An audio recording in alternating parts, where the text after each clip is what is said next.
Selamat datang di mata kuliah pengantar higiene gigi. Pada video kali ini, kita akan mempelajari tentang strategi dalam membangun komunikasi efektif pada individu di klinik gigi.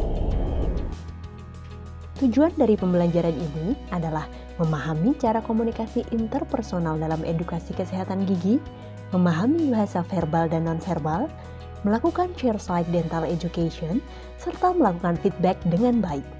Edukasi secara individual seringkali kita temui di klinik gigi. Hal tersebut kita kenal dengan istilah chairside dental health education.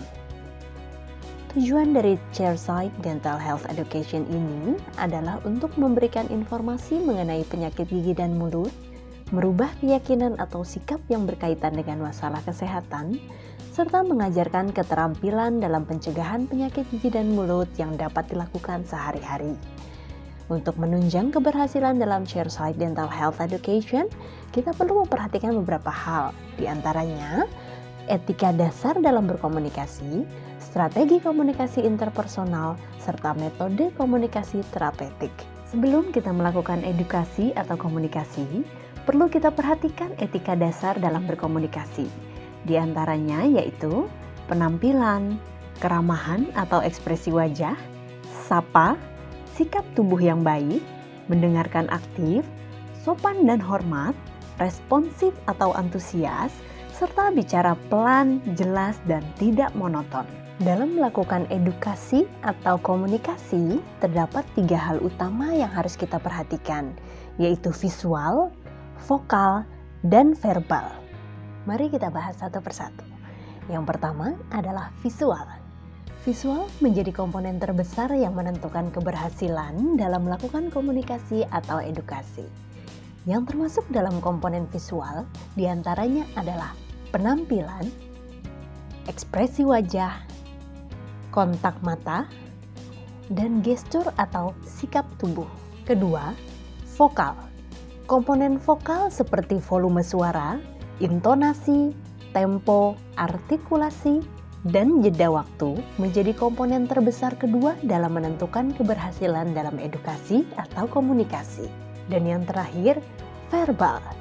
Penting bagi higienis gigi untuk memberikan penjelasan dalam kalimat yang simpel dan mudah dipahami oleh klien. Hindari penggunaan kata atau kalimat yang kompleks dan membingungkan. Selain visual, vokal, dan verbal, seorang higienis gigi juga perlu menerapkan teknik komunikasi interpersonal dalam melakukan chairside dental health education. Di antaranya adalah keterampilan bertanya, baik pertanyaan tertutup dan pertanyaan terbuka, lalu keterampilan mendengar aktif, keterampilan membuat kesimpulan, penggunaan media edukasi, serta melakukan feedback. Keterampilan bertanya penting untuk mengarahkan pembicaraan atau menggali lebih dalam mengenai kondisi klien. Berikut merupakan contoh pertanyaan terbuka dan pertanyaan tertutup. Contoh kalimat pertanyaan terbuka. Apakah Ibu bisa ceritakan bagaimana nyeri yang dirasakan? Sedangkan untuk contoh kalimat pertanyaan tertutup, apakah nyeri yang Ibu rasakan berdenyut tumpul? Sehingga diperlukan keterampilan dalam menggunakan pertanyaan tertutup dan pertanyaan terbuka yang sesuai. Keterampilan mendengar aktif dan membuat kesimpulan. Teknik mendengarkan aktif melibatkan fisik dan juga mental. Bahasa tubuh yang menunjukkan minat atau ketertarikan seperti kontak mata, menganggukkan kepala, tersenyum, dan ekspresi wajah akan membuat klien menyadari bahwa kita fokus terhadap apa yang dikatakan oleh klien. Sedangkan keterampilan dalam membuat kesimpulan dapat menunjukkan bahwa kita mendengarkan secara aktif apa yang dikatakan oleh klien. Penggunaan media edukasi penting untuk mendukung tercapainya tujuan chairside dental health education.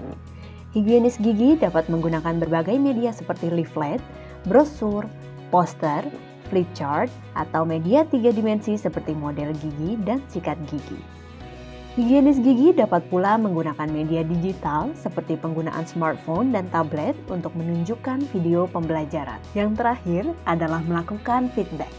Feedback atau umpan balik penting untuk mengetahui apakah klien paham dengan informasi yang telah kita berikan atau keterampilan yang telah kita ajarkan. Untuk mengakhiri sesi edukasi, terdapat 3 hal yang harus dilakukan oleh edukator. Dalam konteks ini adalah higienis gigi, yaitu pertama, mengevaluasi ketercapaian tujuan edukasi atau disebut juga evaluasi objektif dapat dilakukan melalui feedback atau umpan balik. Yang kedua, melakukan evaluasi subjektif dengan menanyakan perasaan atau kepuasan klien terkait dengan sesi edukasi yang telah dilakukan. Dan yang ketiga adalah menyepakati tindak lanjut atas hasil edukasi. Demikian video pembelajaran mengenai strategi komunikasi efektif higiene gigi dan klien. Semoga dapat membantu Anda dalam memahami berbagai strategi yang dapat dilakukan saat berkomunikasi dengan klien. Terima kasih dan semangat belajar.